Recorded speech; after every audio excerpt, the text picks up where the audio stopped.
Hello बच्चे party, welcome back to the yet another session. और आज की क्लास में हम एक नया चैप्टर करने वाले हैं आपके बेसिक्स के अंदर, जिसका नाम है ट्रायल बैलेंस। बच्चों, ट्रायल बैलेंस क्या होता है? Trial balance is not a part of accounting. शायद मैंने आपको ये बात पहले भी बताई होगी, बट अभी मैं फिर से बताता हूँ कि trial balance is not prepared as a part of your books of accounts. आपकी बुक्स ऑफ अकाउंट्स का पार्ट नहीं है। जैसे कि जर्नल एंट्री आप पास करते हो, जर्नल आप बनाते हो, कैश बुक बनाते हो, purchase book, sales book, purchase return, sales return, सब कुछ बनाते हो आप। वो सब आपकी बुक्स ऑफ अकाउंट्स का पार्ट है, जर्नल एंट्री का पार्ट है। उसको यूज करके आप लेजर बनाते हो। Ledger is also part of your books of accounts. Then ledger के बाद आप बच्चों फाइनल अकाउंट्स बनाते हो। फाइनल अकाउंट्स के अंदर मैंने आपको बताया था, आप दो चीजें बनाते हो, profit and loss account and balance sheet. Profit and loss account से आप साल का प्रॉफिट या लॉस निकालते हो, और बैलेंस शीट से आप अपनी फाइनेंशियल पोजीशन निकालते हो कि आपके पास कितनी एसेट्स है और कितनी लायबिलिटीज हैं। वो हम बाद में पढ़ेंगे। पर अब बच्चों, ये जो ट्रायल बैलेंस से लेकर फाइनल अकाउंट्स के बीच का जो वो होता है, जर्नी होता है, उस जर्नी के बीच में आपके पास ऑप्शनल है, आप चाहो तो ट्रायल बैलेंस नाम का एक डॉक्यूमेंट बना सकते हो। ये सिंपल एक पेज का एक डॉक्यूमेंट होता है, जो कि आपके अकाउंट्स की only and only arithmetical accuracy check करता है। क्या चेक करता है? Arithmetical accuracy. देखो, ट्रायल बैलेंस, सबसे पहले ये जान लो, कंपलसरी नहीं है बनाना। Not a compulsory statement. Trial balance is a statement बच्चों। ये एक स्टेटमेंट फॉर्म में होता है, ये कोई अकाउंट नहीं है। ये कोई अकाउंट नहीं है, ये एक स्टेटमेंट फॉर्म में होता है। तो इसको आपको सबसे बड़ी बात, कंपलसरी नहीं है बनाना। ठीक है। दूसरी बात, ये बुक्स ऑफ अकाउंट्स का पार्ट भी नहीं है ये। और इसको सिर्फ इसलिए बनाया जाता है to check the arithmetical accuracy. सिर्फ एक चीज के लिए बनाया जाता है, अर्थमेटिकल एक्यूरेसी चेक करने के लिए। अर्थमेटिकल एक्यूरेसी मतलब आपको पता है, आप जर्नल एंट्री पास करते हो, आप उससे लेजर बनाते हो। Debit is always equal to credit, right? Debit is always equal to credit. आप जर्नल एंट्री पास करते हो, आप लेजर बनाते हो। आपने देखा है कि हम हर जगह डेबिट क्रेडिट बराबर करते हुए चलते हैं। हम हर जगह डेबिट क्रेडिट बराबर करते हुए चलते हैं। तो मान लो ईयर एंड में आपसे कोई गड़बड़ी हुई है, और जिस वजह से आपका डेबिट और क्रेडिट बराबर नहीं आ रहा है, ये ट्रायल बैलेंस में पकड़ा आ जाएगा। ये बात ट्रायल बैलेंस में पकड़ा आ जाएगी बच्चों। हम्म। ओके। ट्रायल बैलेंस पे करना क्या होता है? वेरी सिंपल बच्चों। यहां पर आप अकाउंट का नाम लिख दो कि ये कौन सा अकाउंट है। यहां पर उसका अमाउंट लिख दो कि डेबिट में आएगा कि क्रेडिट में आएगा, बात खत्म। तो जैसे बच्चों, मैं आपसे पूछता हूं कैश अकाउंट। अगर मैं आपसे एग्जांपल के तौर पे पूछूं कैश अकाउंट, बोलो डेबिट में आता है कि क्रेडिट में आता है? कैश अकाउंट का बैलेंस, कैश अकाउंट का बैलेंस डेबिट साइड में आता है कि क्रेडिट साइड में आता है? कैश एक एसेट है, कैश एक एसेट है, तो उसका बैलेंस डेबिट होना चाहिए, राइट? डेबिट। अगर मैं तुमसे बोलूं बच्चों कैपिटल, कैपिटल का बैलेंस किस साइड आना चाहिए बताओ? कैपिटल का बैलेंस किस साइड आना चाहिए? क्रेडिट साइड आना चाहिए। ये भैया बैलेंस बैलेंस क्या बोल रहे हो? Balance carried down. Ledger account में जो आप करते हो, याद आया? जो आप लेजर अकाउंट के अंदर बैलेंस कैरिड डाउन लिखते हो ना, जब आप उस अकाउंट को क्लोज करते हो, बैलेंसिंग फिगर निकालते हो डेबिट माइनस क्रेडिट करके, तो जो बैलेंस कैरिड डाउन लिखते हो ना, वो बैलेंस कैरिड डाउन वाला अमाउंट की बात चल रही है यहाँ पर। उस बैलेंस कैरिड डाउन वाले अमाउंट की बात यहाँ पर मैं कर रहा हूँ। तो जो बैलेंस कैरिड डाउन आप निकालते हो वहां पर, जो हम पढ़ रहे थे लेजर के अंदर, उसको यहाँ ला के लिखना है। और अगर एसेट है तो डेबिट बैलेंस, लाइबिलिटी है तो क्रेडिट बैलेंस, एक्सपेंस है तो डेबिट साइड, इनकम है तो क्रेडिट साइड।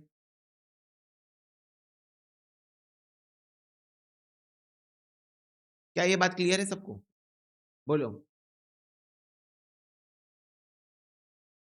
और बस, और यहाँ पर लेजर फोलियो एक लिखना होता है, क्योंकि ये बैलेंसेस आप लेजर से लेके आ रहे हो। ये बैलेंसेस आप लेजर से लेके आ रहे हो, तो आप बस बताओगे कि लेजर नंबर 2 में कैश अकाउंट है, लेजर नंबर 1 में कैपिटल अकाउंट है। बस, तो वो लेजर फोलियो हमारे केस में तो हमेशा खाली रहता है वो। ठीक है, हम जर्नल से देखते हुए आ रहे हैं, खाली रहता है। तो बच्चों, इस तरीके से बनता है आपका ट्रायल बैलेंस। ये फॉर्मेट ट्रायल बैलेंस का, बस। और लास्ट में आपका डेबिट और क्रेडिट बराबर आना चाहिए। अगर डेबिट और क्रेडिट बराबर आ गया, मतलब आपकी बुक्स ऑफ अकाउंट्स की अर्थमेटिकल एक्यूरेसी वेरीफाई हो गई है कि आपने सारी एंट्रीज का debit is equal to credit follow किया है। अर्थमेटिकली मतलब मैथमेटिकली आपकी बुक्स ऑफ अकाउंट सही है। देखो कॉन्सेप्चुअली कोई मिस्टेक होगी तो हम नहीं कह सकते, उसके लिए चैप्टर पढ़ोगे रेक्टिफिकेशन ऑफ एरर, तो वो कॉन्सेप्चुअल मिस्टेक्स को पकड़ेगा। ट्रायल बैलेंस सिर्फ अर्थमेटिकल एक्यूरेसी पकड़ेगा कि न्यूमेरिकली आपका बुक्स ऑफ अकाउंट सही है या नहीं, नंबर वाइज। आ रही बात समझ में? बोलो। तो बताओ कितने बच्चे ट्रायल बैलेंस का क्वेश्चन करना चाहते हैं, फटाफट से बताओ। कितने बच्चे ऐसे हैं क्लास में जो बोल रहे हैं भैया क्वेश्चन कराओ, भैया भैया क्वेश्चन कराओ, भैया मजा आ रहा है क्वेश्चन में। यस। तो बच्चों ये देखो, ये है आपका ट्रायल बैलेंस का format in the books of जो भी कंपनी ट्रायल बैलेंस आप बनाओगे, ठीक है। और ये है आपका क्वेश्चन नंबर 1, इधर देखो ट्रायल बैलेंस के ऊपर। From the following balances taken from the books of Messrs Dwarka Prasad and sons. तो in the books of Messrs Dwarka Prasad and sons, Messrs Dwarka Prasad and sons as on 31 March 2017 prepare करो trial balance in proper form. 31 March 2017।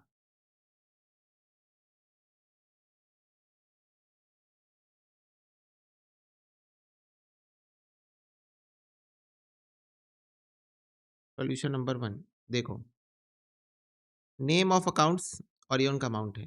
Cash in hand, बच्चों ये बताओ cash in hand कौन से side में आएगा trial balance के? कैश इन हैंड का बैलेंस क्या होता है? बोलो। कैश इन हैंड का क्या बैलेंस होता है? डेबिट बैलेंस होता है, ठीक है। बच्चों बैंक है लेकिन ओवरड्राफ्ट है। ओवरड्राफ्ट मतलब आपने बैंक से जितना बैलेंस है उससे ज्यादा पैसा विड्रॉ कर लिया है। आपके पास बैंक में जितना पैसा था आपने उससे ज्यादा पैसा विड्रॉ किया हुआ है, मतलब आपने बैंक से लोन ले लिया एक तरीके से। एक तरीके से आपने बैंक से क्या ले लिया है? लोन ले लिया है। तो बैंक ओवरड्राफ्ट लायबिलिटी है, क्रेडिट होगा। ओपनिंग स्टॉक है बच्चों, स्टॉक। बताओ स्टॉक क्या होता है तुम्हारे लिए? एसेट होता है, यस। Debit, debit. परचेजेस बच्चों, purchases account debit. Purchases account भी डेबिट बैलेंस होता है। अच्छा डेबिट क्यों होता है? क्योंकि ये एक्सपेंस है ना। अच्छा डेबिट क्यों होता है परचेजेस अकाउंट? क्योंकि ये एक एक्सपेंस है। क्या मैंने आपको बता दिया था गोल्डन रूल्स ऑफ अकाउंटिंग के टाइम? मैंने अपने पत्ते खोले थे और आपको बताया था कि बच्चों ये एक नॉमिनल अकाउंट है, इसलिए डेबिट होता है। Purchases is an expense to earn income, ठीक है। आप सामान खरीद के ला रहे हो पैसा कमाने के लिए, बेचने के लिए। परचेज रिटर्न बच्चों उल्टा हो जाएगा ना, परचेजेस का उल्टा परचेज रिटर्न क्रेडिट। वैसे भी परचेज रिटर्न की एंट्री सोचो दिमाग में, परचेज रिटर्न की एंट्री क्या होती है? Creditor account debit to purchase return, credit होता है परचेज रिटर्न, ठीक है। सेल्स बच्चों क्या होता है? इनकम है, इनकम होती है क्रेडिट, और सेल्स रिटर्न हो जाएगा डेबिट। ट्रैवलिंग एक्सपेंस हो जाएगा डेबिट। डिस्काउंट अलाउड है तो डेबिट, खर्चा है। रिसीव्ड है तो क्रेडिट, इनकम है। बोलो टफ था क्या? फटाफट से बताओ, एकदम बहुत कोई आउट ऑफ द बॉक्स बातें कर दिया क्या? बोलो।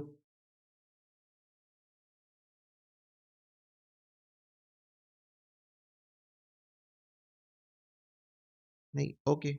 मशीनरी बच्चों एसेट है, debit. Land and building asset है, डेबिट। डेटर एसेट है, डेबिट। क्रेडिटर लायबिलिटी है, क्रेडिट। बिल्स रिसीवेबल डेबिट है, एसेट है। Receivable, payable credit. Capital liability है, क्रेडिट। ड्राइंग्स बच्चों डेबिट। ड्राइंग्स अकाउंट डेबिट करते हो ना, एंट्री पास करते हो तो। फटाफट से बताओ, ड्राइंग्स अकाउंट डेबिट करते हो ना जब एंट्री पास करते हो तब। Drawings account debit to cash, drawings account debit to purchases. वैसे भी कैपिटल को ये कम करने का काम करता है तो इसका उल्टा लिखोगे। रेंट खर्चा है, सैलरी खर्चा है, लोन लायबिलिटी है, इंटरेस्ट ऑन लोन खर्चा है।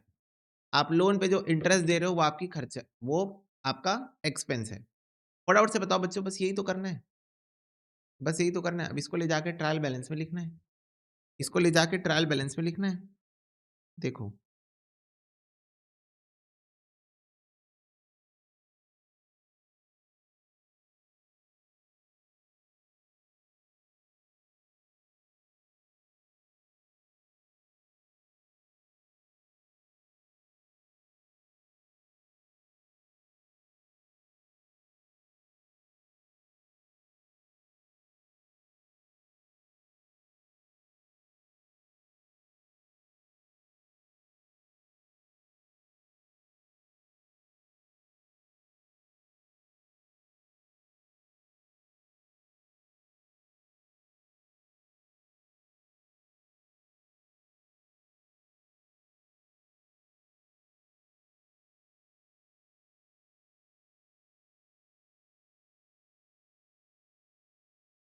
Cash in hand 4500,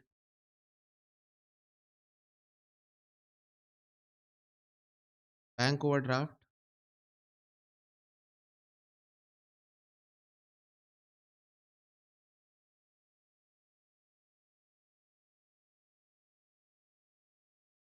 opening stock, purchases,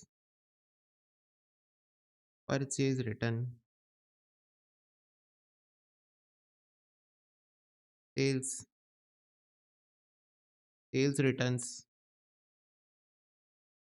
travelling expenses,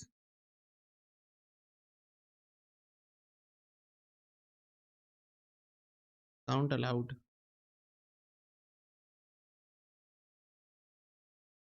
account received,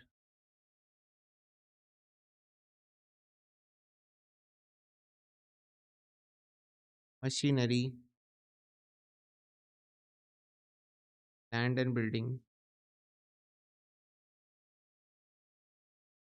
debtors, creditors,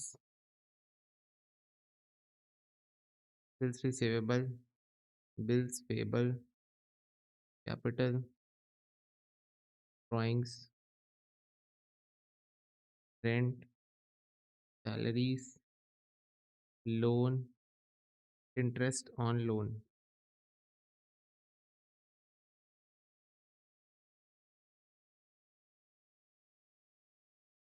amount, bank overdraft का है amount 8000, credit side, opening stock 20000, debit side,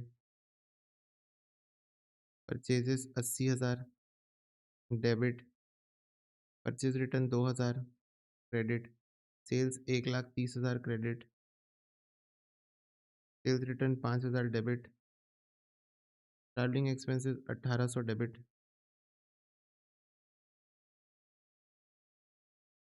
600 discount allowed, debit, discount receive 1500, credit, machinery 24,000,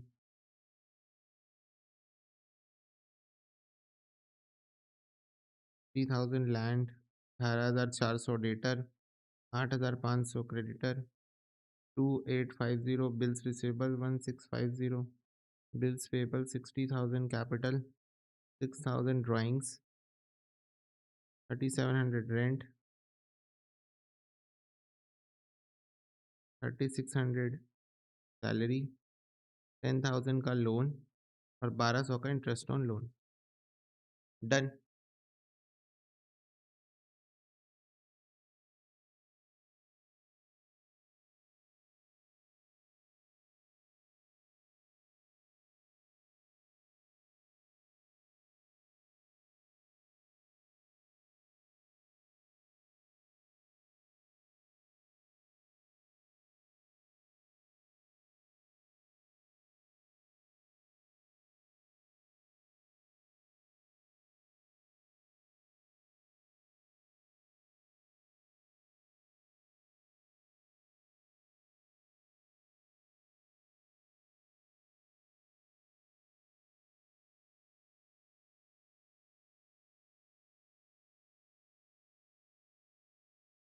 चलो अब इसका बस debit और credit का total लगा दो।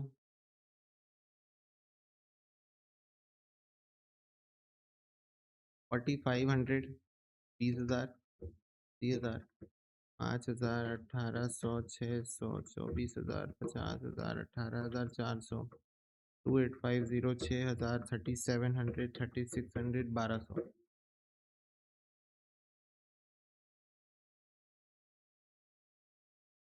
Excuse me, 8,000, 2,000, 1,30,000, 1,500, 8,500, 1,650, 60,000, 10,000।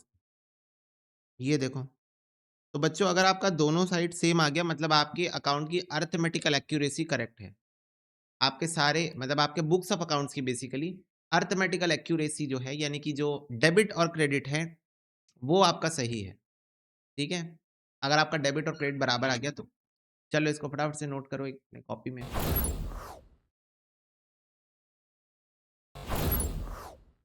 Okay done.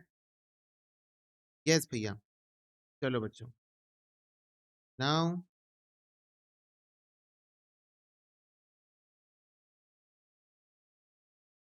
समझ में आया तुमको ट्रायल बैलेंस काम कैसे करता है?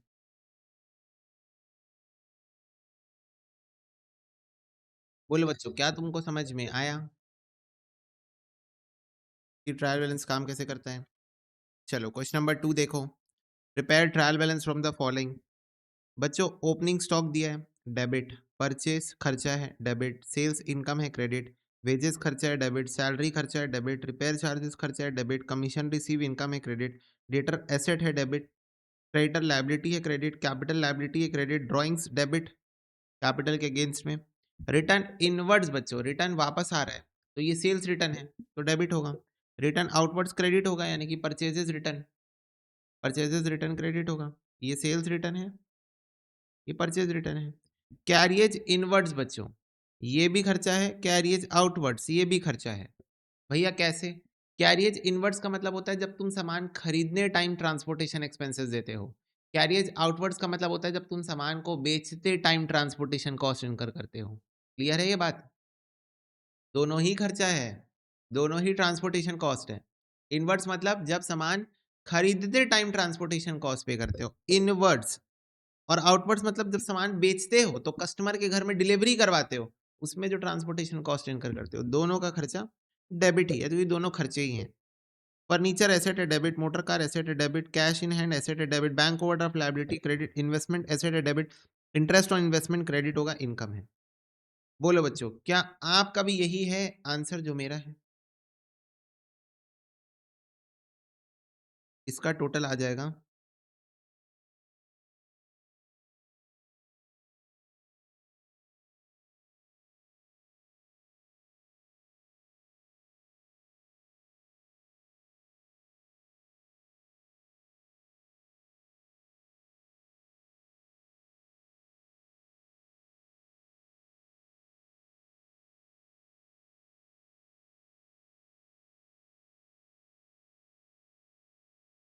291,500 आ रहा है।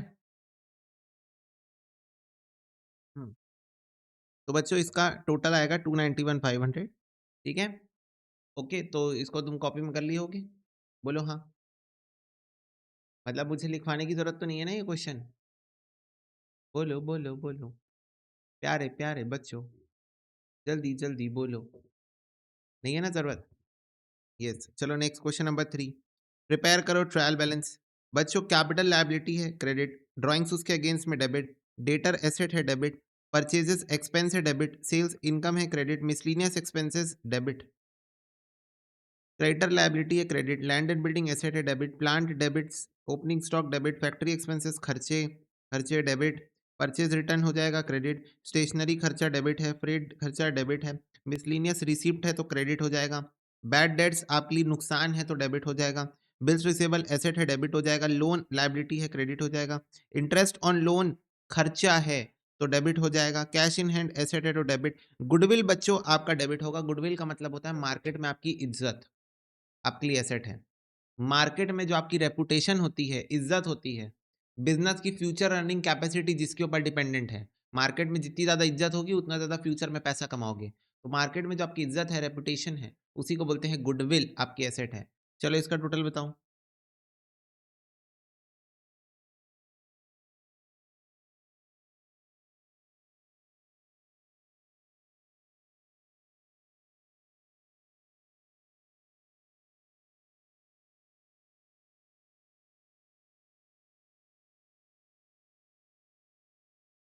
इसका टोटल 688,100 आ रहा है। हाँ, 688,100 आएगा बच्चों इसका टोटल। ठीक है, डन है। बोलो।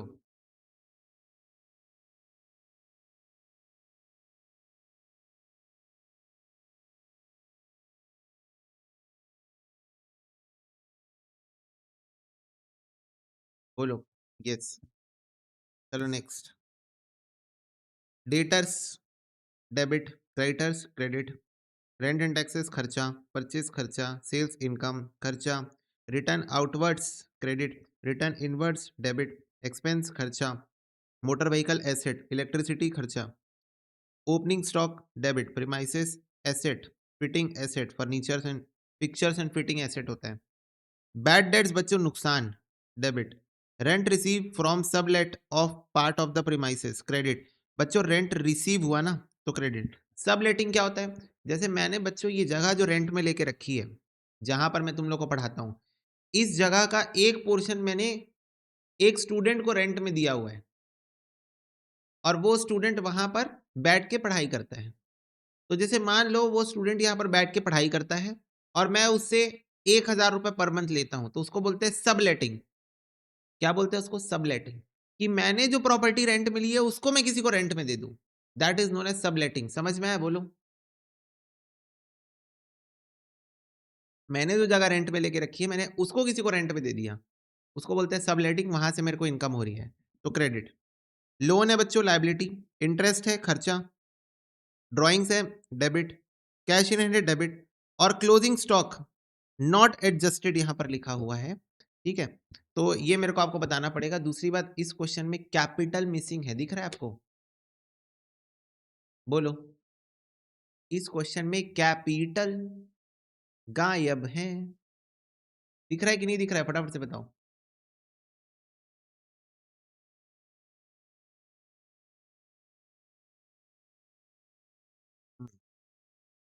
तो कैपिटल तो हम निकाल लेंगे, उसका टेंशन नहीं है। ये क्या लिखा है? क्लोजिंग स्टॉक 31 मार्च को नॉट एडजस्टेड। 1 अप्रैल को बच्चों ओपनिंग स्टॉक है ना, साल के पहले दिन, और साल के आखिरी दिन क्लोजिंग स्टॉक है। क्लोजिंग स्टॉक मतलब साल के आखिरी दिन इतने का सामान बचा हुआ था मेरे पास, साल के पहले दिन इतने का सामान था मेरे पास। तो अब ये क्या होता है एक बार समझना, नॉट एडजस्टेड क्या होता है। इधर देखो, इधर देखना ना। Let me show you two things simultaneously. बच्चों ये बताओ, क्या मैं ओपनिंग स्टॉक को डेबिट साइड में लिखता हूँ? हाँ भैया, आपका स्टॉक है। बच्चों क्या मैं परचेजेस को डेबिट साइड लिखता हूँ? हाँ भैया, इस क्वेश्चन में जैसे 34 लाख है। यस भैया, ओके। पर बच्चों अभी तक ना, पीछे हमने जो भी क्वेश्चन किए वहां पर हमको क्लोजिंग स्टॉक नहीं दिया हुआ था, एम आई राइट? अभी तक जो 3 क्वेश्चन हमने पिछले किए हैं वहां पर हमको क्लोजिंग स्टॉक दिया ही नहीं हुआ था, इस क्वेश्चन में दिया है। अब बच्चों point to be noted, closing stock भी तो एसेट ही है, स्टॉक ही तो है मेरा। बोलो। क्लोजिंग स्टॉक भी तो एसेट ही है मेरा, तो डेबिट कर देना चाहिए। करेक्ट। क्या कर देना चाहिए? डेबिट कर देना चाहिए। तो क्लोजिंग स्टॉक 3,80,000 रुपए दिया है, वो भी ट्रायल बैलेंस में डेबिट हो जाना चाहिए, पर नहीं होगा। है? क्यों नहीं होगा? क्यों नहीं होगा? सोचने वाली बात है।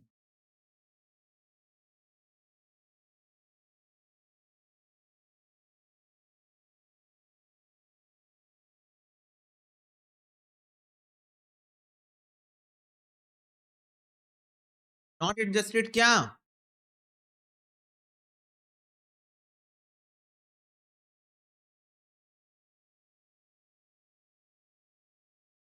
नॉट एडजस्टेड मतलब क्या भाई? नॉट एडजस्टेड मतलब क्या? क्लोजिंग स्टॉक ट्रायल बैलेंस में नहीं आएगा डेबिट साइड। मैंने कहा क्यों? मैंने कहा क्यों क्यों क्यों? बच्चों बताओ ना क्यों।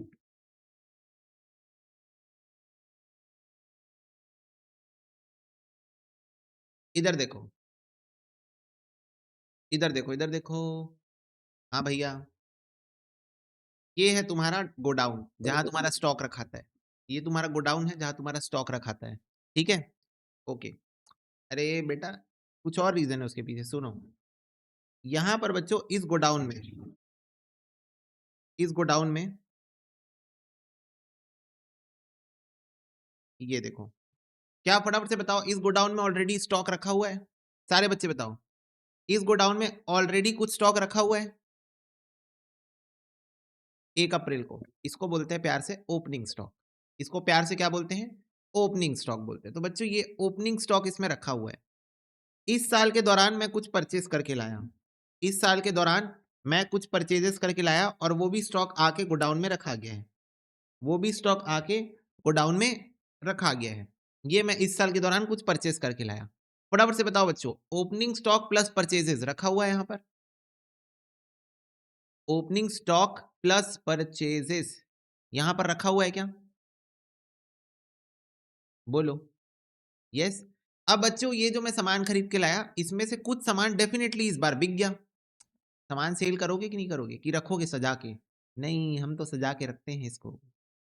बेचने के लिए लाए हो ना, तो बेचोगे। तो इस साल के दौरान आपने कुछ सामान बेच दिया। कस्टमर को बेच दिया, कस्टमर खा गया। हम्म, हम्म, हम्म। इतना सामान आपने बेच दिया, इतना सामान आपने बेच दिया। अब ये बताओ, ये जो बचा है ये क्या है? फटाफट से बताओ, ये जो बचा है बच्चों ये क्या है? आप साल के अंत में आ गए हो, इतना सामान आपने बेच दिया जो मैंने खा लिया है। फटाफट से बताओ ये क्या है बच्चों? ये क्या है जो साल के अंत में अभी भी पड़ा हुआ है गोडाउन में? क्लोजिंग स्टॉक है, क्लोजिंग स्टॉक है। तो इस कहानी से हमें क्या शिक्षा मिली? फटाफट से बताओ, इस कहानी से हमें क्या शिक्षा मिली ये बताओ। कि आप जो ओपनिंग स्टॉक लेके आते हो प्लस जो आप सामान खरीद के लाते हो, इसी का एक पोर्शन आपका क्लोजिंग स्टॉक बन के बैठता है लास्ट में। ओपनिंग स्टॉक प्लस परचेजेस करके जो आप सामान लेके आते हो, उसी में से कुछ हिस्सा जो बच जाता है उसको क्लोजिंग स्टॉक बोलते हैं। बोलो हाँ।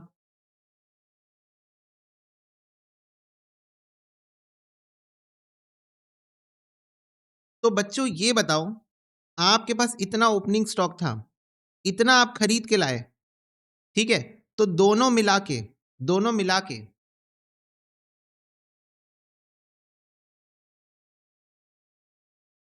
के 34 लाख प्लस 2 लाख 30,000, आपके पास 36 लाख 30,000 का स्टॉक था दोनों को मिला के।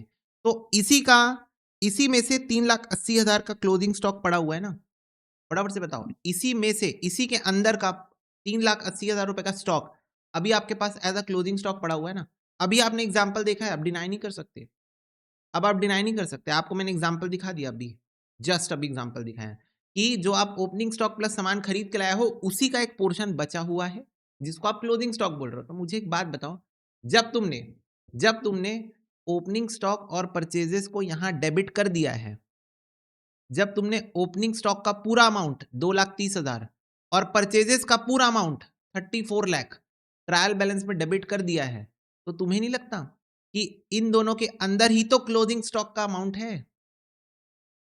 इन दोनों के अंदर ही तो क्लोजिंग स्टॉक वाला अमाउंट अभी है।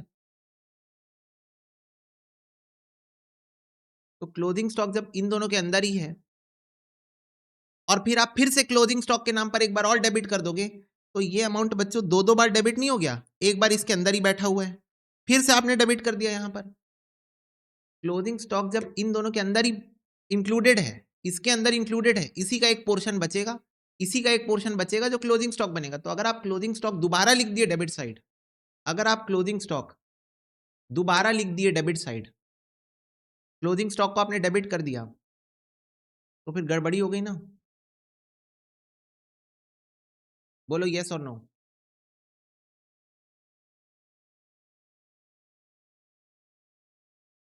मैं एक काम करता हूँ, मैं अमाउंट में नहीं, मैं यूनिट्स पे बात करता हूँ। मैं यूनिट्स पे बात करता हूँ। आपके पास मान लो 5 यूनिट था ओपनिंग स्टॉक, आप 15 यूनिट और खरीद के लाए, तो इन दोनों को मिला के आपके पास 20 यूनिट हुए कि नहीं हुए बताओ? आपके पास 5 यूनिट था ओपनिंग स्टॉक का, 15 यूनिट आप खरीद के लाए, टोटल आपके पास 20 यूनिट हो गया, ठीक है? मैं कह रहा हूं इसमें से आपने 18 यूनिट सेल कर दिए हैं, तो फटाफट से बताओ ओपनिंग स्टॉक में कितना यूनिट होना चाहिए? ओपनिंग स्टॉक में कितना यूनिट होना चाहिए बताओ? सॉरी, क्लोजिंग स्टॉक में, सॉरी सॉरी, क्लोजिंग स्टॉक में कितना यूनिट्स बाकी होना चाहिए? आयुष बताओ, क्लोजिंग स्टॉक में कितना यूनिट्स होना चाहिए? 2 यूनिट होना चाहिए, 2 यूनिट। अब ध्यान से सुनना, अब ध्यान से सुनना, 5 यूनिट आपके पास ओपनिंग स्टॉक था, 15 यूनिट आप खरीद के लाए, टोटल 20 यूनिट आपके पास साल भर में थे। बोलो यस और नो। जिसमें से कुछ बेच दिए, कुछ अभी भी रखे हुए हैं, जिसमें से 18 आपने बेच दिए हैं, 2 अभी भी रखे हुए हैं। अब ये बताओ, अगर मैं ट्रायल बैलेंस में क्लोजिंग स्टॉक को भी डेबिट कर दूं, मैं फेवर में नहीं हूं ना इस बात के, पर अगर मैं ट्रायल बैलेंस में क्लोजिंग स्टॉक भी डेबिट कर दूं, तो ये बताओ, तो ध्यान से देखो बच्चों, 5 यूनिट ओपनिंग स्टॉक डेबिट हुआ है, 15 यूनिट परचेजेस डेबिट हुआ है, 2 यूनिट क्लोजिंग स्टॉक भी अगर आप डेबिट कर दो, तीनों मिला के ये 22 यूनिट हो रहा है। बच्चों 22 यूनिट का तो हिसाब मैच ही नहीं हो रहा है। 22 यूनिट तो कभी थे ही नहीं मेरे पास। बताओ ये गड़बड़ी है कि नहीं है? और ये गड़बड़ी क्यों है? ये गड़बड़ी क्यों है? क्योंकि क्लोजिंग स्टॉक इसी में से जो आप खरीद के लाए थे, उसी में से 2 यूनिट बचा है जो क्लोजिंग स्टॉक है। जो आप सामान खरीद के लाए थे, जो आप सामान खरीद के लाए थे, जो आप सामान खरीद के लाए थे, उसी में से 2 यूनिट बचा है जो क्लोजिंग स्टॉक में बैठा है। तो क्लोजिंग स्टॉक का 2 यूनिट जब आप परचेजेस के अंदर दिखा के रखे हो, तो फिर से अलग से डेबिट क्यों कर रहे हो? जब आप क्लोजिंग स्टॉक का जो 2 यूनिट जो अभी क्लोजिंग स्टॉक में है, जो आपका 2 यूनिट क्लोजिंग स्टॉक में है, वो खरीद के ही लाए थे ना? खरीद के लाए थे, बिका नहीं है, इसलिए पड़ा हुआ है। बोलो यस और नो? 2 यूनिट सामान आप खरीद के लाए थे, पर अभी सेल नहीं हुआ है, इसलिए पड़ा हुआ है क्लोजिंग स्टॉक में। पड़ा हुआ है क्लोजिंग स्टॉक में। तो आप उसको परचेजेस में भी दिखा दिए और क्लोजिंग स्टॉक में भी दिखा दिए। 2-2 बार दिखा दिए ना आपने उस आइटम। उस आइटम को आपने 2-2 बार दिखा दिया। आपने परचेज करके लाए थे तब भी दिखा दिए, अभी क्लोजिंग स्टॉक भी दिखा दे रहे हो। तो बच्चों इसको मैच कराने के लिए क्या करना पड़ेगा आपको? इसको मैच कराने के लिए आपको क्या करना पड़ेगा? आप ना परचेजेस जब दिखाओगे ना, तो अगर आपको क्लोजिंग स्टॉक दिखाने का मन है तो, अगर आपको ट्रायल बैलेंस के अंदर क्लोजिंग स्टॉक दिखाने का मन कर रहा है, अगर आपको ट्रायल बैलेंस के अंदर क्लोजिंग स्टॉक दिखाने का मन कर रहा है, तो इसके लिए मैं आपको एक तरीका बताता हूं। आप परचेजेस में से वो क्लोजिंग स्टॉक को माइनस कर दो और परचेजेस को 13 दिखा दो। इससे क्या होगा बच्चों, आपका आंसर यहां पर मैच हो जाएगा, 20 आ जाएगा। समझ गए? आप ये दिखा दो कि हमने 13 परचेजेस किए थे और 2 क्लोजिंग स्टॉक में पड़ा है। इसको मैं अभी और इंप्रोवाइज करूंगा ना। पर बताओ ऐसे में कुछ बातें बन पा रही है ना? फटाफट से बताओ, ऐसे में हमारी कुछ बात बन पा रही है ना? कि ओपनिंग स्टॉक हमने दिखा दिया, हमने परचेजेस को 2 कम करके दिखा दिया और क्लोजिंग स्टॉक में हमने 2 दिखा दिया। अब हिसाब बैठ रहा है 20 यूनिट का, एकदम सही। अब 20 यूनिट का हिसाब बैठ रहा है, ठीक है? अब मैं इसको, ये समझ में आ गया तो बताओ, एक स्टेप और इंप्रोवाइज करना है बस। ये आ गया सबको समझ में कि क्यों आप परचेजेस के साथ क्लोजिंग स्टॉक डायरेक्टली नहीं लिख सकते हो ट्रायल बैलेंस में? कैलकुलेशन मिस्टेक हो जाएगी।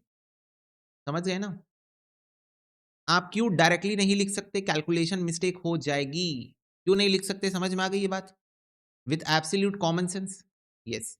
अब मैं आपको बताता हूं, अब थोड़ा सा और इंप्रोवाइज करता हूं। बच्चों जरूरी है क्या क्लोजिंग स्टॉक के अंदर वही सामान रखा हो जो मैं खरीद के लाया था? ये भी तो हो सकता है ना कि जो सामान ओपनिंग स्टॉक में था उसका एक पोर्शन क्लोजिंग स्टॉक में हो।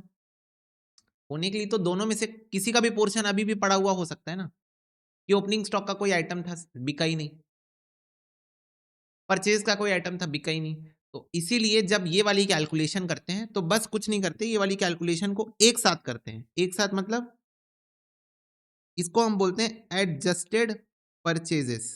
क्या बोलते हैं? Adjusted purchases. अब इसमें हम करते क्या है, इसमें हम ओपनिंग स्टॉक को प्लस कर देते हैं, परचेजेस को प्लस कर देते हैं और क्लोजिंग स्टॉक को माइनस कर देते हैं। इससे होगा क्या, ध्यान से सुनो। 5 यूनिट का ओपनिंग स्टॉक है, 15 यूनिट की परचेजेस है, तो दोनों मिला के 20 यूनिट है मेरे पास। पर मेरे को क्लोजिंग स्टॉक दिखाने का मन कर रहा है ट्रायल बैलेंस के अंदर। मेरा मन कर रहा है कि मुझे अपना क्लोजिंग स्टॉक ट्रायल बैलेंस के अंदर दिखाना है। बस मेरा मन कह रहा है कि मुझे दिखाने का मन है। कोई बात नहीं, 2 यूनिट यहां से माइनस कर दो। अब वो 2 यूनिट किसकी है वो तो अब मैटर नहीं है। क्यों मैटर नहीं है? क्योंकि मैंने ओपनिंग स्टॉक परचेजेस को एक साथ दिखा दिया यहां पर। तो अब वो 2 यूनिट ओपनिंग स्टॉक की थी कि वो 2 यूनिट परचेजेस की थी कि 1 यूनिट यहाँ की थी, 1 यूनिट यहाँ की थी, अब वो उसका मेरा टेंशन खत्म। मैंने दोनों को साथ में टोटल करके दिखा दिया है कि ओपनिंग प्लस परचेजेस मिला के 20 यूनिट थी, जिसमें से 2 यूनिट क्लोजिंग स्टॉक में बैठी है, तो उसको माइनस कर दो। तो मैं ये बोलना चाह रहा हूं कि 18 यूनिट मेरी यूज हो गई और 2 यूनिट अभी क्लोजिंग स्टॉक में पड़ी है। आपको इसको ऐसे दिखाना है बच्चों, तो नेट आपका टोटल बना 20 यूनिट। तो आपके पास 2 अल्टरनेटिव हैं। क्या 2 अल्टरनेटिव है? ये 2 अल्टरनेटिव है कि इधर आप क्लोजिंग स्टॉक दिखा ही नहीं सकते, नॉट अलाउड। आप अगर ओपनिंग स्टॉक और परचेजेस का पूरा पूरा अमाउंट दिखा रहे हो, अगर आप ओपनिंग स्टॉक और परचेजेस का पूरा पूरा अमाउंट दिखा रहे हो, तो आप क्लोजिंग स्टॉक नहीं दिखा सकते ट्रायल बैलेंस के अंदर।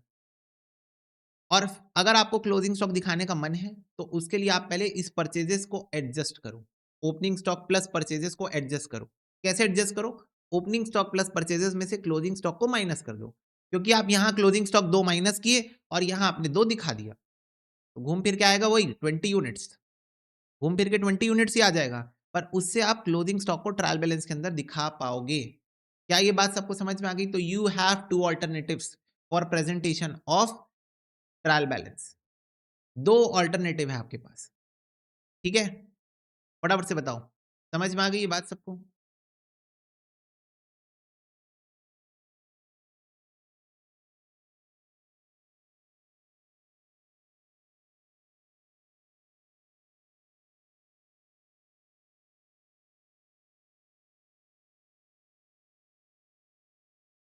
इसको अपने कॉपी में लिख लिख के रखो, कॉन्सेप्ट ऑफ एडजस्टेड परचेज के नाम से, ठीक है? कॉन्सेप्ट ऑफ एडजस्टेड परचेज के नाम से इसको नोट करके रखो। हो सकता है क्लास में कुछ बच्चे हों ऐसे जिन्होंने पहले भी ये कॉन्सेप्ट पढ़ा हो, पर उनको इसके पीछे का लॉजिक नहीं पता हो, वो सिर्फ याद कर लिए होंगे कि अगर एडजस्टेड परचेज है तो क्लोजिंग स्टॉक दिखा सकते हैं, अगर एडजस्टेड परचेज नहीं है तो नहीं दिखा सकते। उन्होंने बस याद कर लिया हो। आज तुमको इसके पीछे लॉजिक समझ में आएगा कि भाई क्या लॉजिक है इसके पीछे, क्यों ऐसा करते हैं, ठीक है? इसलिए ऐसा करते हैं क्योंकि ओपनिंग स्टॉक प्लस परचेजेस का ही एक टुकड़ा क्लोजिंग स्टॉक बनता है ना? तो अगर आप ओपनिंग स्टॉक परचेजेस दिखा दिए हो तो आप इनडायरेक्टली क्लोजिंग स्टॉक भी दिखा ही दिए हो, तो फिर से दिखाने की जरूरत नहीं है। पर अगर आपको फिर भी क्लोजिंग स्टॉक दिखाने का मन है तो ओपनिंग स्टॉक प्लस परचेजेस में से उतना अमाउंट माइनस करो जितना आप क्लोजिंग स्टॉक में दिखाने वाले हो, ठीक है? और फिर अलग से क्लोजिंग स्टॉक दिखा सकते हो। सिंपल रीजन है बच्चों इसके पीछे। चलो तो नोट करो।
Done, okay. चलो अब ये वाला क्वेश्चन कर लेते हैं।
बच्चों मैंने परचेजेस और ओपनिंग स्टॉक दिखा दिया है, तो इसलिए मैं क्लोजिंग स्टॉक शो नहीं कर रहा हूँ। क्वेश्चन में भी लिखा हुआ है नॉट एडजस्टेड, इसलिए लिखा है नॉट एडजस्टेड क्योंकि ओपनिंग स्टॉक और परचेजेस से ये माइनस हुआ नहीं है।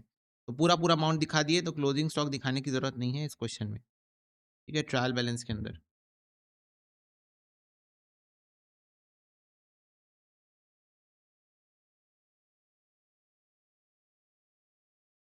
क्रिएटर्स का अमाउंट है 4,10,000, क्रिएटर्स का अमाउंट है 80,000, रेंट एंड टैक्सेस का अमाउंट है 48,000, परचेजेस हैं 34 लाख, सेल्स है 56 लाख, ट्रेड एक्सपेंसेस है 12,000, रिटर्न आउटवर्ड्स है 80,000,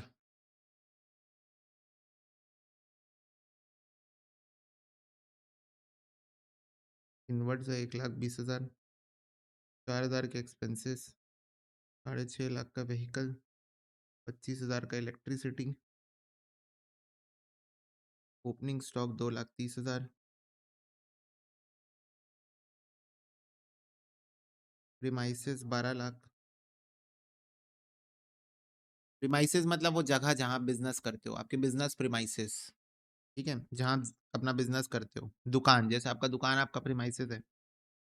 3,10,000 का fixture, bad debts 8,000, rent receive 30,000, loan 1.5 lakh, loan पे इंटरेस्ट 15,000, 40,000 की ड्राइंग्स, 75,000 का कैश इन हैंड। बच्चों इस क्वेश्चन में कैपिटल गायब है, तो कैपिटल आ जाएगा बैलेंसिंग फिगर। अगर कैपिटल नहीं होता और फिर भी डिफरेंस आता तो हम इसको बोलते सस्पेंस अकाउंट। सस्पेंस क्यों बोलते? क्योंकि देयर इज अ सस्पेंस कि डिफरेंस क्यों आ रहा है। Okay, there is a suspense कि डिफरेंस क्यों आ रहा है। ठीक है, मोटर व्हीकल 6.5 लाख हो गया, तो उसको हम बोलते सस्पेंस अकाउंट, और वो सस्पेंस अकाउंट को हम रेक्टिफिकेशन ऑफ एरर चैप्टर में ठीक करेंगे कि वो जो सस्पेंस आ रहा है वो क्यों आ रहा है, ट्रायल बैलेंस में डिफरेंस क्यों आ रहा है, कहाँ गलती हो गई है हमसे, बुक्स ऑफ अकाउंट्स को बनाने में कहाँ गलती हो गई है हमसे। तो अगर ट्रायल बैलेंस पे कोई बैलेंसिंग फिगर आता है, मतलब कोई डिफरेंस आता है, मतलब आपसे बुक्स ऑफ अकाउंट्स को बनाने में गड़बड़ी हो गई है, क्योंकि डेबिट क्रेडिट के बराबर आना चाहिए। और अगर नहीं आ रहा है, मतलब आपसे पक्का कोई गड़बड़ी हो गई है बुक्स ऑफ अकाउंट्स को बनाने में। तो वो गड़बड़ी हम लोग पता लगाते हैं रेक्टिफिकेशन ऑफ एरर चैप्टर के अंदर कि क्या गड़बड़ी हुई है। पर इस क्वेश्चन में सस्पेंस अकाउंट नहीं लेना है, क्योंकि इस क्वेश्चन में कैपिटल अकाउंट ही गायब था। तो इस क्वेश्चन में बैलेंसिंग फिगर आपका कैपिटल अकाउंट आएगा 4,10,000, 48,000, 34 लाख, 12,000, 1,20,000, 4,000, 6.5 लाख, 25,000, 2,30,000, 12 लाख, 3,10,000, 8,000, 15,000, 40,000, 75,000। बच्चों टोटल आ रहा है 65,47,000, 6,07,000।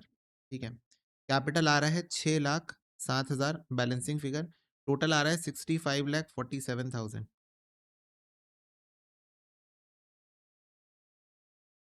ओके, डन है बच्चों।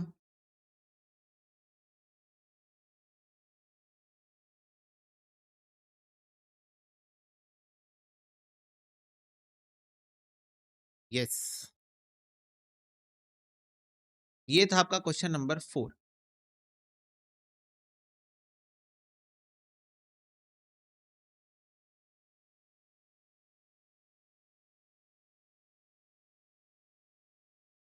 ओके, चलो क्वेश्चन नंबर 5 देखो। क्वेश्चन नंबर 5 है बच्चों, the following trial balance has been prepared by an inexperience accountant. तो ये ट्रायल बैलेंस एक इनएक्सपीरियंस अकाउंटेंट ने बनाया है, तो पक्का गड़बड़ियां कर दी होगी, तो इसको रीड्राफ्ट करो।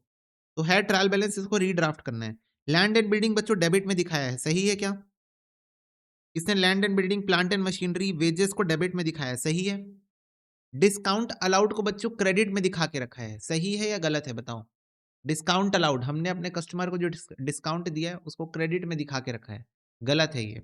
ओके, तो ये गलत है, इसको डेबिट कर दो, और डिस्काउंट रिसीव भी गलत है, इसको क्रेडिट कर दो। तो ये इसने गड़बड़ी की है।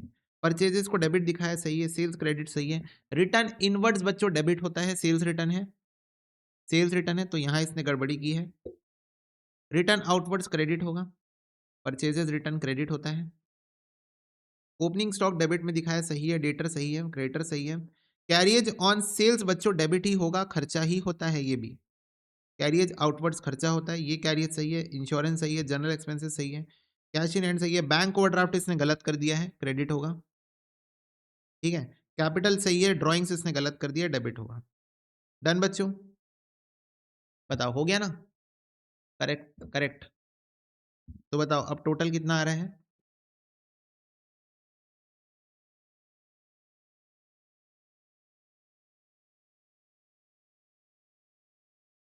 टोटल आ रहा है 4,30,200। आ गया, सही आ गया। ठीक है, तो ये एक गलत ट्रायल बैलेंस था जिसमें जो इनएक्सपीरियंस अकाउंटेंट है उसने गड़बड़ियां कर दी थी, हमें उसको बस सिंपली सही करना था। डन।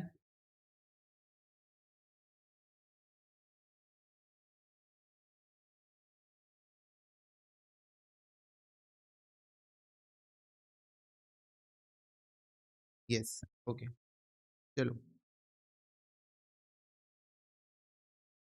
नेक्स्ट बच्चों आपकी मॉड्यूल का क्वेश्चन है। नेक्स्ट क्वेश्चन आपकी मॉड्यूल के अंदर है, करना चाहोगे आप? बोलो कि अब तो ट्रायल बैलेंस तुम्हारे लिए मजाक हो गया है।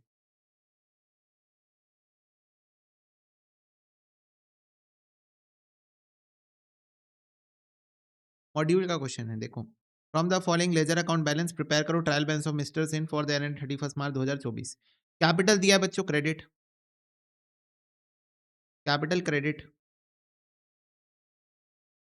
Sales credit. एडजस्टेड परचेज दिया है बच्चों, एडजस्टेड परचेज दिया है, come on everyone. Adjusted purchase होगा डेबिट। करंट अकाउंट बोल रहे हैं क्रेडिट बैलेंस है। अब बच्चों करंट लिखा हुआ है, करंट अकाउंट लिखा है, ब्रैकेट में सी आर लिखा हुआ है, तो क्रेडिट लिखा हुआ है तो क्रेडिट साइड में लिख देंगे, बात खत्म, है ना। जब ब्रैकेट में सी आर लिखा हुआ है, क्रेडिट लिखा हुआ है, तो करंट अकाउंट का क्रेडिट बैलेंस है, तो क्रेडिट साइड ही लिख दो चुपचाप। पेटी कैश बच्चों एसेट होता है आपका।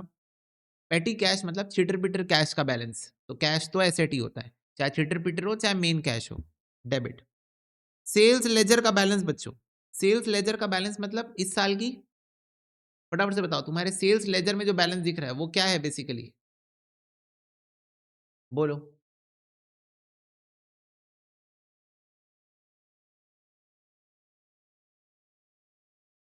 Credit, yes. परचेज लेजर का बैलेंस,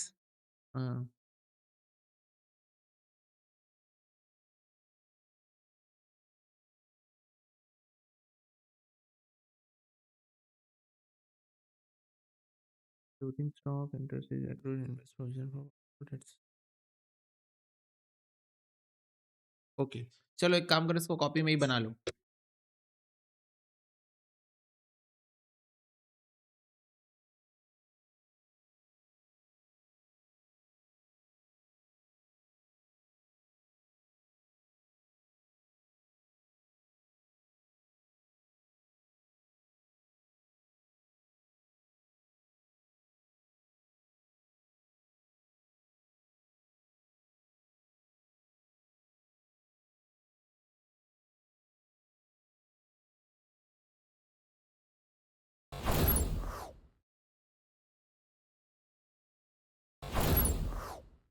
चलो कर लिए,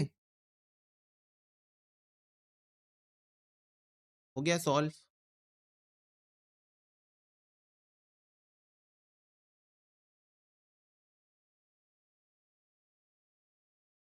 समझ में आया गेम, जहां पर हम रुके थे? सेल्स लेजर और परचेज लेजर, बोलो समझे कि नहीं समझे? सेल्स लेजर और परचेज लेजर।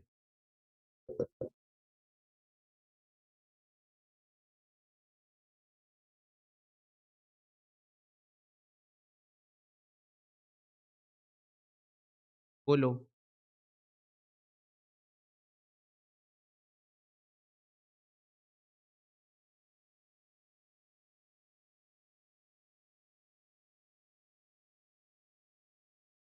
बच्चों क्वेश्चन में देखो ध्यान से, सेल्स दी हुई है और सेल्स लेजर भी दिया हुआ है। क्या है ये दोनों? सेल्स भी दिया हुआ है और सेल्स लेजर भी दिया हुआ है। दिख रहा है सबको? ऐसे ही एक परचेज लेजर दिया हुआ है और एडजस्टेड परचेज भी दिया हुआ है। तो ये क्या है?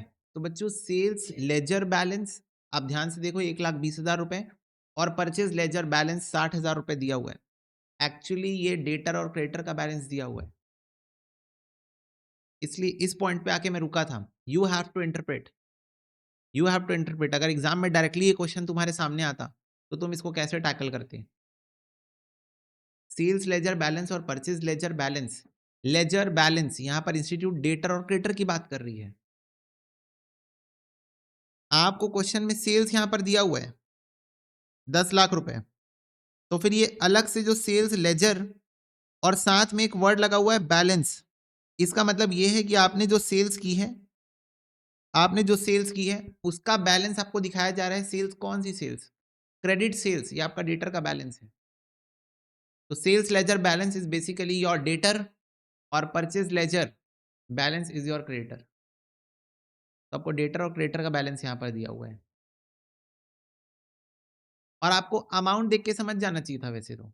1,20,000 का सेल्स लेजर बैलेंस है, ठीक है, और 60,000 का परचेज लेजर बैलेंस है, जबकि आपकी actual purchase adjusted purchases 8 lakh आ रही है बच्चों। एडजस्टेड परचेजेस आपकी 8 लाख है। तो ये बताओ परचेजेस 60,000 हो सकता है क्या? 60,000 और 1 लाख जमीन आसमान का फर्क है। तो क्या आपकी जो एक्चुअल परचेजेस है वो 60,000 पॉसिबल है प्रैक्टिकली किसी भी सेंस में? कि आपने 60,000 की परचेज की और एडजस्टेड परचेजेस 8 लाख आ रही है। आपने 10 लाख की सेल्स की है पर आपकी सेल्स लेजर का बैलेंस 1,20,000 है। पहली बात तो परचेजेस को छोड़ ही दो। ये बताओ जब क्वेश्चन में सेल्स दिया हुआ है तो ये सेल्स लेजर बैलेंस क्या ही होगा? सेल्स तो नहीं हो सकता ना। 2 बार सेल्स कैसे दे देगा क्वेश्चन? क्वेश्चन 2 बार सेल्स कैसे दे देगा?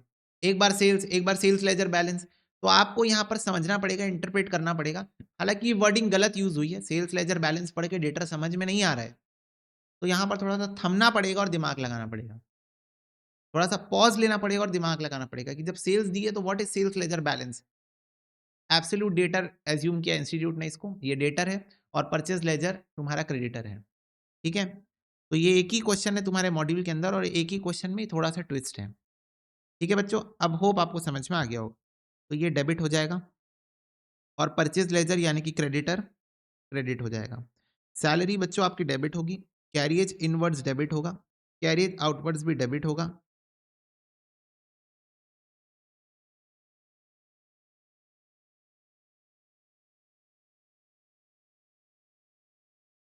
डिस्काउंट अलाउड डेबिट होगा, बिल्डिंग डेबिट होगा, आउटस्टैंडिंग एक्सपेंसेस क्रेडिट होगा, प्रीपेड इंश्योरेंस डेबिट होगा, डिप्रीसिएशन आपका खर्चा है डेबिट होगा, कैश एट बैंक एसेट है डेबिट होगा, लोन क्रेडिट होगा, प्रॉफिट एंड लॉस का क्रेडिट बैलेंस दिया है तो क्रेडिट ही हो जाएगा। बैड डेट्स रिकवर्ड बच्चों, आपका बैड डेट्स हो गया था, नुकसान हो गया था, वो रिकवर हो गया तो क्रेडिट होगा, फायदा है आपका। Credit all incomes and gains, recover हो गया, पैसा मिल गया, बैड डेट हुआ था उसका पैसा मिल गया तो ये आपका फायदा है, क्रेडिट होगा। क्लोजिंग स्टॉक बच्चों डेबिट हो जाएगा क्योंकि क्वेश्चन में एडजस्टेड परचेज दी हुई है, तो अब आप क्लोजिंग स्टॉक को डेबिट कर सकते हो, ठीक है। इन्वेस्टमेंट बच्चों एसेट है, डेबिट होगा। Provision for bad dates debit होगा। जनरल रिजर्व बच्चों क्रेडिट होता है। जनरल रिजर्व इज बेसिकली और बचा हुआ प्रॉफिट, जो प्रॉफिट आपने कमा लिया है पर अभी यूज नहीं किया, पड़ा हुआ है आपके बैंक अकाउंट में, ऐसा मान लो तुम अभी के लिए। तो रिजर्व का बैलेंस बच्चों क्रेडिट होता है हमेशा, अभी के लिए याद कर लो कि रिजर्व का बैलेंस क्रेडिट होता है। जब मैं आपको रिजर्व का मतलब बताऊंगा तब आपको क्लियर होगा। दूसरी बात, ये प्रोविजन का मतलब क्या होता है ये भी आपको बताना है। प्रोविजन का मतलब क्या होता है? ये क्रेडिट होगा, ये क्रेडिट होगा, ये क्रेडिट होगा, ये क्रेडिट होगा, क्रेडिट क्रेडिट क्रेडिट। हाँ, तो ब्लू वाली चीजें क्रेडिट होगी और ऑरेंज वाली चीजें डेबिट होगी। अब सुनो, प्रोविजन का मतलब क्या होता है बच्चों? प्रोविजन एंड रिजर्व दोनों का मतलब बता देता हूं। प्रोविजन का मतलब होता है बच्चों कि आपने प्रूडेंस और कंजर्वेटिज्म पढ़ा है ना। Don't provide for any anticipated gains but provide for all anticipated losses. Prudence और कंजर्वेटिज्म प्रिंसिपल मैंने आपको एक पढ़ाया था, जहां पर मैंने आपको कहा था कि बिजनेस इस माइंडसेट से चलता है कि अगर आपका कोई फ़ायदा होने वाला है, तो जब तक वो फ़ायदा हो ना जाए, उसके बारे में मत सोचो। पर अगर आपको लग रहा है कि आपको कोई नुकसान होने वाला है, तो नुकसान होने का वेट मत करो, अभी से प्रोविज़न बना के चलो। अभी से उसके लिए कुछ चीज़ें बना के चलो। ये मैंने आपको एक प्रिंसिपल में पढ़ाया था, प्रूडेंस और कंज़र्वेटिज़्म प्रिंसिपल। तो बच्चों प्रोविज़न का मतलब यही होता है कि पहले से बैकअप बना के चलना। वो बोलते हैं ना, अब पछताए क्या जब चिड़िया चुग गई खेत। Prevention is better than cure. सुने हो ये कहावत? सुने हो कहावत? Prevention is better than cure. जैसे बच्चों ये बताओ, देर आए दुरुस्त आए, सुने हो कहावत? देर आए दुरुस्त आए, 2 मिनट लेट पहुँच जाएँगे पर सही सलामत पहुँचेंगे, है ना? तो ये सब कहावत का मतलब होता है प्रोविज़न। इन सब कहावतों का मतलब ही होता है प्रोविज़न। क्या बोलती है मम्मी आपको जब तुम गाड़ी चला रहे होते हो? बेटा 2 मिनट लेट पहुँच जाएँगे, धीरे चला ले। तेज़ चलाएगा, एक्सीडेंट हो गया तो और दिक्कत हो जाएगी। तो मम्मी क्या बोलती है? पहले से प्रिवेंशन लेके चलो, धीरे गाड़ी चलाओ ना, धीरे गाड़ी चलाओ। Prevention is better than cure. Cure क्या होगा? एक्सीडेंट हो गया तो इलाज कराना पड़ेगा। तो उससे बेटर है कि गाड़ी धीरे चला लो, एक्सीडेंट ही नहीं होगा। Prevention is better than cure.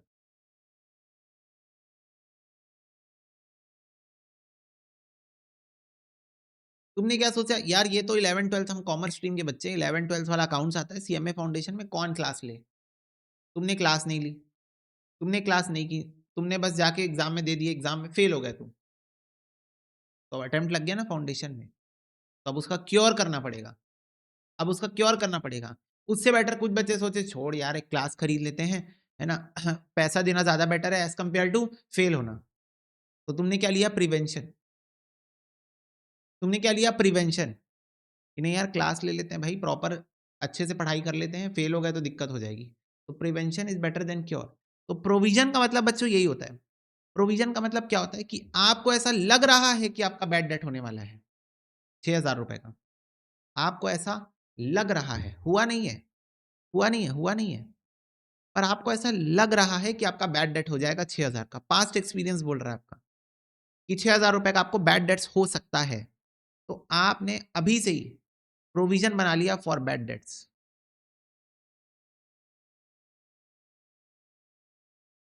आपने अभी से ही क्या कर लिया है? प्रोविज़न बना लिया है फॉर बैड डेट्स। क्या ये बात सबको समझ में आ रही है? बोलो।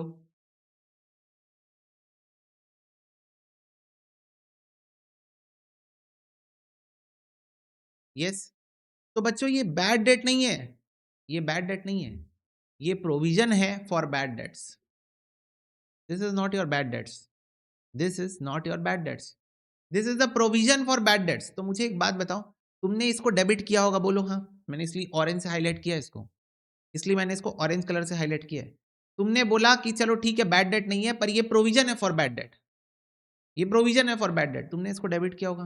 बच्चों इसका डेबिट बैलेंस नहीं होता, इसका क्रेडिट बैलेंस होता है। हैं? ये क्या बात कर रहे हो भैया आप? बैड डेट तो भैया नुकसान है ना हमारा। मैंने कहा नुकसान हो गया क्या? फटाफट से बताओ बच्चों, क्या मेरा नुकसान हो गया है? हाँ, बताऊँगा क्यों क्रेडिट होता है। मेरे को पता है तुमने इसको डेबिट किया होगा, पर ये क्रेडिट होगा बच्चों। एक बार मेरे को अपना आंसर चेंज तो करने दो। उस ट्रांज़िशन फ़ेज़ में आने तो दो मेरे को। क्या ये बैड डेट्स हो गया है? नहीं। अगर हो जाता तो कसम से डेबिट करने मना नहीं करता। पर ये हुआ नहीं है, नुकसान हुआ नहीं है। ये बच्चों प्रोविज़न फॉर बैड डेट। मुझे ऐसा लग रहा है कि मेरा 6000 का डेटर पैसा नहीं देगा। मुझे ऐसा लग रहा है कि मेरे 6000 के डेटर मुझे पैसा नहीं देंगे। अच्छा, ये बात है। हाँ, ये बात है। तो अभी बैड डेट्स हुआ नहीं है। अभी मैं प्रोविज़न बना रहा हूँ कि बैड डेट्स हो सकता है।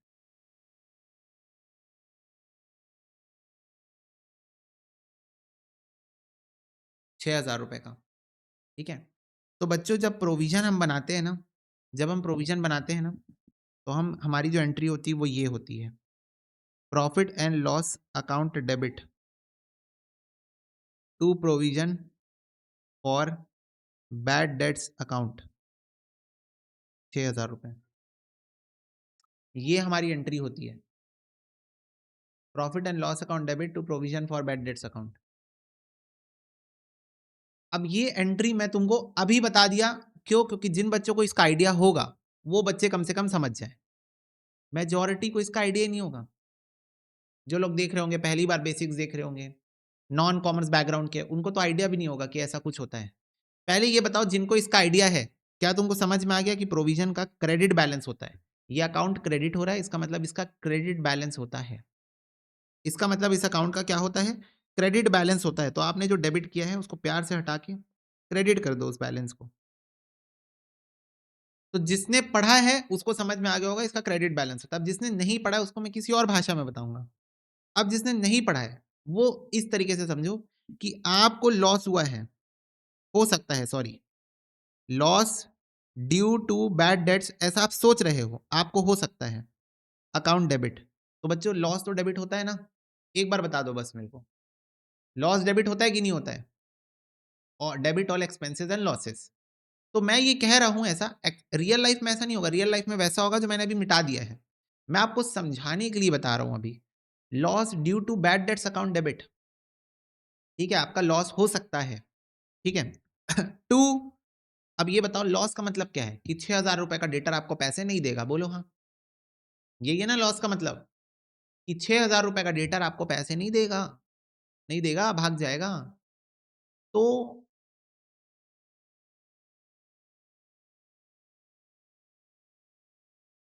या फिर loss due to bad debt क्यों लिख रहा हूं? मैं सीधा लिखता हूं ना, बैड डेट अकाउंट डेबिट। मान लो बैड डेट हो गया, मान लो ये बैड डेट हो गया, bad debt account debit to debtor account. मेरे 6,000 के डेटर ने मुझे पैसे नहीं दिए, भाग गया। तो अगर वो पैसे दे देता तो मैं लिखता cash account debit to debtor. अगर वो पैसे दे देता, कम ऑन एवरीवन, अगर वो डेटर पैसे दे देता तो मैं लिखता cash account debit to debtor account. क्या लिखता? Cash account debit to debtor account. पर उसने मेरे को पैसे नहीं दिए, उसने मेरे को पैसे नहीं दिए, तो उसने मेरे को पैसे नहीं दिए, तो मैं लिखा bad debt account debit to debtor, loss हो गया मेरा। अब ध्यान से सुनो, ये बैड डेट अभी हुआ नहीं है, ठीक है, तो इसीलिए इसके जगह पीएनएल अकाउंट लिखते हैं, वो तो मैं बाद में बताऊंगा। और डेटर की जगह बच्चों प्रोविजन लिखते हैं, इसको काट दो। डेटर अभी एक्चुअली कम हुआ नहीं है, तो डेटर की जगह हम डेटर ना लिख के एक दूसरा अकाउंट लिख देते हैं, प्रोविजन अकाउंट। हालांकि ये प्रोविजन अकाउंट बैलेंस शीट में जाके डेटर से माइनस होता है, जिसको पता है उसके लिए बोल रहा हूँ ना। जिसको नहीं पता है टेंशन में मत आ जाना, बाप रे भैया क्या क्या बोल रहे हो, कुछ समझ नहीं आ रहा है। जिसको नहीं पता है सोचो भी मत, जिसको पता है बस उसको याद दिला रहा हूँ कि याद करो ये प्रोविजन जाके बैलेंस शीट में डेटर से ही माइनस होता है। तो एक तरीके से वो डेटर का बैलेंस कम करता है ना, कम करता है डेटर का बैलेंस। पर हमें इसको डेटर के नाम से लिखना नहीं है, हमें इसको प्रोविजन के नाम से लिखना है। तो अभी के लिए बच्चों सिंपल शब्दों में, बहुत सिंपल और एकदम शुद्ध शब्दों में तुम ये मान लो कि जो provision for bad debts account है, ये कुछ नहीं है, ये आप डेटर्स को अभी के लिए कम करके दिखा रहे हो कि मेरे को 6,000 का डेटर पैसा नहीं देगा, बस इतना मान लो और कुछ नहीं। कि provision is basically reduction in the value of debtors. और डेटर बढ़ते हैं तो डेबिट होते हैं, कम होते हैं तो क्रेडिट होते हैं। क्या ये बात सबको क्लियर है? फटाफट से बताओ। डेटर बढ़ते हैं तो डेबिट होते हैं, एसेट है, और कम होते हैं तो क्रेडिट होते हैं, कम होते हैं तो क्रेडिट होते हैं। तो provision account is nothing but reduction in the value of debtors, reduction in the value of debtors, कि आपके डेटर्स की वैल्यू कम हो रही है। तो डेटर बढ़ते हैं तो डेबिट होते हैं, कम होते हैं तो क्रेडिट होते हैं। तो ये प्रोविजन अकाउंट डेटर्स के बैलेंस को कम कर रहा है, तो इसलिए आप इसको क्रेडिट कर रहे हो। अभी के लिए बस इतना मान लो, ठीक है। अगर फ्यूचर में पैसा दे दिया तो cash account debit to bad debts recovered होगा। फ्यूचर में पैसा दे देता है तो वो बैड डेट्स रिकवर्ड अलग चीज होती है, ठीक है। फ्यूचर में ये देखो यहाँ है ना, बैड डेट्स रिकवर्ड अकाउंट, तो फ्यूचर में अगर आपको पैसा दे दिया तो बैड डेट्स रिकवर्ड अलग बात है। तो बच्चों बैड डेट्स वर्ड देख के उतावले मत हो जाना, वाह डेबिट डेबिट डेबिट डेबिट, ये मत करना प्लीज। बैड डेट शब्द देख के उतावले मत हो जाना, उचकने मत लग जाना कि अरे bad debts bad debt bad debts, अरे बाप रे। नहीं, ये प्रोविजन फॉर बैड डेट है। तो अभी के लिए ऐसा मान लो, मैं आपको फ्यूचर में इसके ऊपर बच्चों बहुत डिटेल में बातें करूंगा, आप टेंशन मत लो।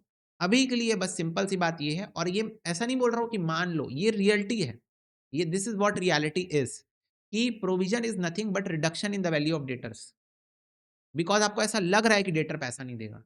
तो जैसे डेटर का बैलेंस बढ़ता है तो डेबिट होता है, कम होता है तो क्रेडिट होता है, तो प्रोविजन यहाँ पर क्रेडिट होगा। ठीक है बच्चों, डन। फटाफट से एक बार बता दो मुझे, अगर ये बात आप सबको समझ में आ गई है तो।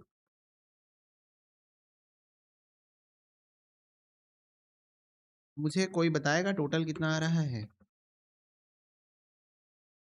बोलो।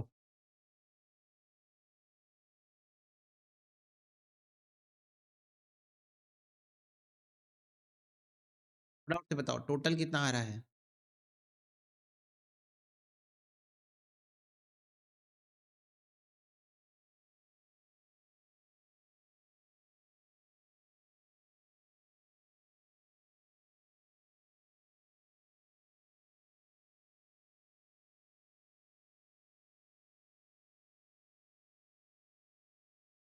ट्वेल्व लैख 88 आ रहा है।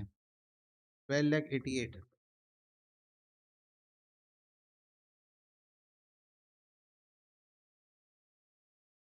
ठीक है,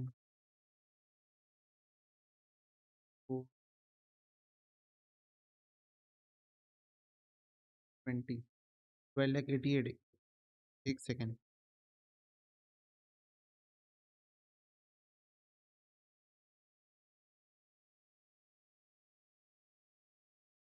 अच्छा, ये एक्रूड इंटरेस्ट, एक्रूड इंटरेस्ट तो बच्चों एसेट है ना, accrued interest asset, income plus asset है ये।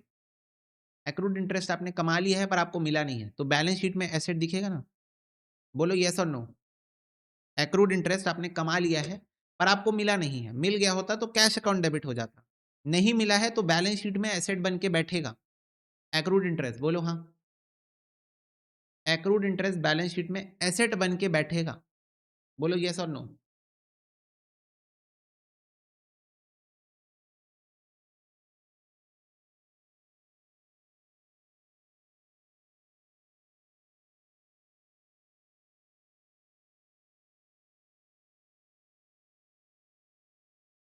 यस, तो ये आ गया है 12,84,000। ठीक है, फटाफट से बताओ डन है ये बात सबको? ये था आपका मॉड्यूल का क्वेश्चन। ओके, चलो इसको नोट कर लो। ओके डन, हो गया नोटिंग? बोलो। ये बताओ ट्रायल बैलेंस का कॉन्सेप्ट सबको एब्सोल्युटली क्लियर है? फटाफट से बताओ। ट्रायल बैलेंस का कॉन्सेप्ट सबको एब्सोल्युटली क्लियर है? अब मान लो कहीं तुम ट्रायल बैलेंस में कहीं फंसते हो, फ्यूचर में ट्रायल बैलेंस में या फिर किसी भी अकाउंट में कहीं फंसते हो, बच्चों बस जर्नल एंट्री पास करके देखा करो। इसकी जर्नल एंट्री क्या होगी, इस पर्टिकुलर आइटम की जर्नल एंट्री क्या होगी, बस ये पास करके देखा करो। ठीक है, और जर्नल एंट्री में वो अकाउंट अगर डेबिट हो रहा होगा तो इसका मतलब उस अकाउंट का डेबिट बैलेंस होता है, और अगर जर्नल एंट्री में वो अकाउंट क्रेडिट हो रहा होगा इसका मतलब उस अकाउंट का क्रेडिट बैलेंस होता है। क्या ये बात क्लियर है सबको? तो कहीं भी फंसते हो, एक ही रास्ता है बाहर निकलने का और वो है जर्नल एंट्री। मतलब जिस बच्चे को जर्नल एंट्री आता है, मैं ये एकदम ओपनली कह सकता हूँ, वो बच्चे को पूरे पूरे अकाउंट्स में कहीं कोई प्रॉब्लम नहीं हो सकती, हो ही नहीं सकती, तुम कहीं फंस ही नहीं सकते अकाउंट्स में। तुम्हारे कॉन्सेप्ट सुपर स्ट्रांग होंगे क्योंकि तुम्हें कभी प्रॉब्लम नहीं होगी इस बात को सोचने में। कोई भी चीज हो, आपको सिर्फ एंट्री पास करके देखना है कि उसकी एंट्री क्या होती है। जैसे बच्चों डेप्रीसिएशन, हालांकि हमें पता है ये खर्चा है तो डेबिट होगा, पर एंट्री पास करके देखो, depreciation account debit to asset account, debit होता है तो डेबिट बैलेंस होगा। कैश डेबिट होता है, कैश तो वैसे एसेट ही है। ठीक है, बैड डेट्स रिकवर्ड बच्चों, cash account debit to bad debts recovered account, बोलो हाँ। पैसा मिला account debit, cash account debit to bad debts recovered account, credit हुआ ना तो क्रेडिट बैलेंस है इसका। उस पॉइंट ऑफ व्यू से सोचो इनकम, उस पॉइंट ऑफ व्यू से सोचो इनकम के पॉइंट ऑफ व्यू से कि बैड डेट्स रिकवर हो गया, आपके लिए इनकम है। आपने जिस आइटम को बोल दिया था कि इससे अब मेरे को पैसा नहीं मिलने वाला, वो आइटम ने आपको आके पैसा दे दिया, तो इनकम है आपके लिए। ओके, इंटरेस्ट रिसीव बच्चों, इंटरेस्ट रिसीव हम क्या करते हैं, cash account debit to interest account. Interest पहली बात तो इनकम है, उस पॉइंट ऑफ व्यू से क्रेडिट। दूसरी बात जर्नल एंट्री के अंदर क्रेडिट हो रहा है तो क्रेडिट। एक्रूड इंटरेस्ट की entry, accrued interest account debit to interest account, यही होती है ना। आउटस्टैंडिंग की एंट्री क्या होती है, salary account debit to salary outstanding account. Accrued की क्या होती है, accrued account debit to interest. Accrued interest तो इंटरेस्ट, तो एक्रूड इंटरेस्ट डेबिट हुआ तो डेबिट, और उस पॉइंट ऑफ व्यू से भी सोचोगे तो एसेट है, डेबिट। समझ रहे हो? तो कहीं भी फंसते हो, कहीं भी फंसते हो, ओके, हाँ, पीएनएल क्रेडिट मतलब इनकम होता है। कहीं पर भी फंसते हो बच्चों, तो सिंपली जर्नल एंट्री पास करके देखा करो कि इस आइटम की जर्नल एंट्री क्या हो सकती है। रिजर्व का मतलब मैं आपको बताऊंगा क्या होता है, okay, I will tell you about. Reserve is basically आपके प्रॉफिट का एक हिस्सा जो आप अलग करके रखे हो, वो होता है आपका रिजर्व। जनरल रिजर्व आपके प्रॉफिट को ही एक बोला जाता है, आप बोल सकते हो एक तरीके से आपके प्रॉफिट को ही रिजर्व बोला जाता है। और बच्चों प्रॉफिट का क्रेडिट बैलेंस होता है, राइट? नॉमिनल अकाउंट के हिसाब से सोचो, credit all incomes and gains. तो अगर आपका क्रेडिट साइड आपके डेबिट साइड से ज्यादा है, मतलब आपको फायदा हुआ है, बोलो हाँ। अगर आपका क्रेडिट साइड आपके डेबिट साइड से ज्यादा है, इसका मतलब आपको हुआ है फायदा, इसका मतलब आपको हुआ है फायदा। तो प्रॉफिट का क्रेडिट बैलेंस होता है, ठीक है? प्रॉफिट का क्रेडिट बैलेंस होता है, क्योंकि नॉमिनल अकाउंट के अकॉर्डिंग आप क्रेडिट करते हो अपनी इनकम्स को और डेबिट करते हो अपने एक्सपेंसेस को। तो अगर आपका क्रेडिट साइड आपके डेबिट साइड से ज़्यादा है, इसका मतलब आपको फ़ायदा हुआ होगा, प्रॉफिट हुआ होगा। तो जब भी प्रॉफिट होता है तो उसका क्रेडिट बैलेंस होता है। क्या ये बात क्लियर है सबको? इसीलिए कहा जाता है profit is a credit balance. क्यों कहा जाता है? क्यों कहा जाता है बच्चों की प्रॉफिट का क्रेडिट बैलेंस है? इसीलिए कहा जाता है क्योंकि क्रेडिट साइड में आप अपनी इनकम लिखते हो, डेबिट साइड में आप अपने एक्सपेंस लिखते हो। तो अगर आपकी इनकम आपके एक्सपेंसेस से ज्यादा है तो आपको फायदा होता है, प्रॉफिट होता है, इसलिए प्रॉफिट का क्रेडिट बैलेंस होता है। ओके, यार इसके बारे में हम आगे और भी बातें करेंगे फर्दर चैप्टर्स में, जब हम फाइनल अकाउंट्स पहुंचेंगे। तो इसी के साथ आपका ट्रायल बैलेंस चैप्टर बच्चों होता है यहाँ पर समाप्त। ठीक है, अगर ट्रायल बैलेंस बनाते टाइम कोई डिफरेंस आता है तो उसको आप टेम्पररी सस्पेंस अकाउंट में डाल देते हो। अगर कोई डिफरेंस आता है ट्रायल बैलेंस बनाते टाइम तो उसको आप सस्पेंस अकाउंट में डाल देते हो। और इस सस्पेंस अकाउंट, क्यों डिफरेंस आ रहा है? Suspense account is basically what difference in trial balance. Debit credit match नहीं हो रहा है, डेबिट क्रेडिट बराबर नहीं है, डिफरेंस आ रहा है। तो ये डिफरेंस क्यों आ रहा है ये हम पढ़ेंगे रेक्टिफिकेशन ऑफ एरर चैप्टर में, जहां पर हमसे कोई गलती हो गई है, कोई एरर हो गया है जिसको हमें रेक्टिफाई करना पड़ेगा। क्लियर है बात सबको कि ट्रायल बैलेंस बनाते टाइम कोई डिफरेंस आ सकता है? ट्रायल बैलेंस कंपलसरी बनाना नहीं, trial balance is a statement. याद रखो, ये मैं जो वर्ड बोल रहा हूं उसको याद रखो। Trial balance is a statement to check arithmetical accuracy. Arithmetical accuracy मतलब आपका जो न्यूमेरिकली डेबिट और क्रेडिट बराबर है क्या, डेबिट और क्रेडिट न्यूमेरिकली बराबर है क्या, उस चीज को चेक करने के लिए आपको ट्रायल बैलेंस यूज करते हो। क्या ये बात सबको एब्सोल्युटली क्लियर है? और ट्रायल बैलेंस कैसे बनाते हैं वो तो आपने सीख लिया है। बोलो बच्चों, डन है? फटाफट से बता दो यस और नो। यस भैया यस।